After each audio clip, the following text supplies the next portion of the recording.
where people, there's recreational sports, there's swimming, there's, all kinds of activities in terms of that. And it's abutting a restaurant, an open-air restaurant, which is a main tourism, attraction in this area. And people not knowing that there's actually effluent or treated effluent being discharged there will utilize that area and get sick. You're talking about high E. coli counts.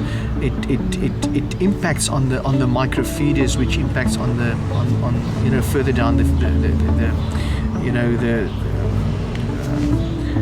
food chain. Yeah.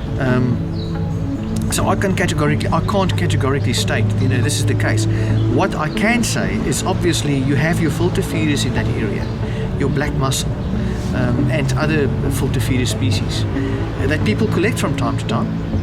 They are allowed to collect it, subject to the fact that they have a permit for it, and that could negatively impact on the health of people. I've been challenging this issue for the best of 10 years, if not longer.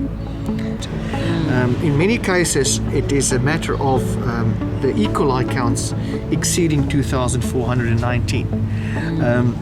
There are cases where the E. coli are very low, but we suspect this is in cases where there's an overdose of chlorination.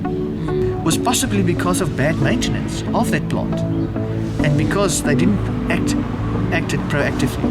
Yeah. Now, this is what we want from our local government, to act proactively, to foresee these things and to keep up the infrastructure, so these things cannot happen.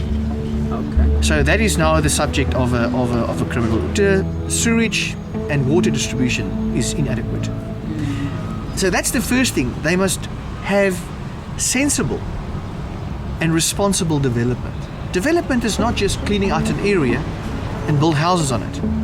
It takes in account a lot of things. So that's the first step to be taken, is do responsible development, and only when there's a need. I'm not talking about speculation of property. I'm talking about need. We develop when there's a need, and the bulk services should be in place and in run parallel with that, with some spare capacity. As a holiday town here, there's about 8,500 people living here, permanent residents. In festive seasons, the number of people living in this area sometimes exceeds 40,000 people. So you've got a huge influx of people, and the capacity just can't deal with that. So that's the first thing, a sensible development. The second thing is keeping up with and maintaining what we have. I'm talking specifically in terms of your reservoirs for potable water, your sewage farms, your wastewater treatment farms, your road infrastructure, your stormwater capacities, and so forth. The treated effluent is a challenge to us. We should convert that into an opportunity. And how do you do that? You actually harness that challenge, that threat, and you convert that into opportunity. And I say we should actually, as a municipality, go and build infrastructure, retention ponds, retention dams, where we put this treated effluent through a further process and get it to a standard where we could utilize it in this area where people are hungry for water. We've got small holdings outside. They beg us for that water on a daily basis.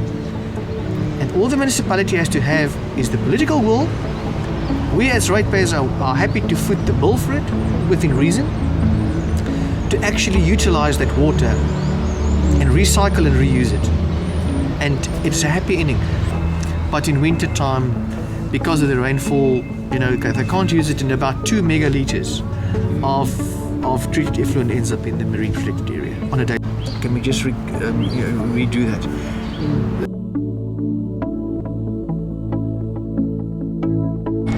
Okay, the measures I think the government should take would be regular inspections of the pipeline to ensure that it is maintained in a good condition.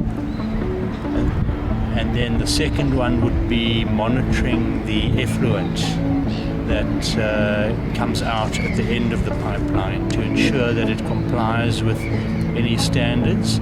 And of course, given that it is a marine protected area, maybe those standards should be tightened So consideration should be given based on consultation with the scientific community on whether the standards are good enough, are strict enough, or perhaps they should be tightened.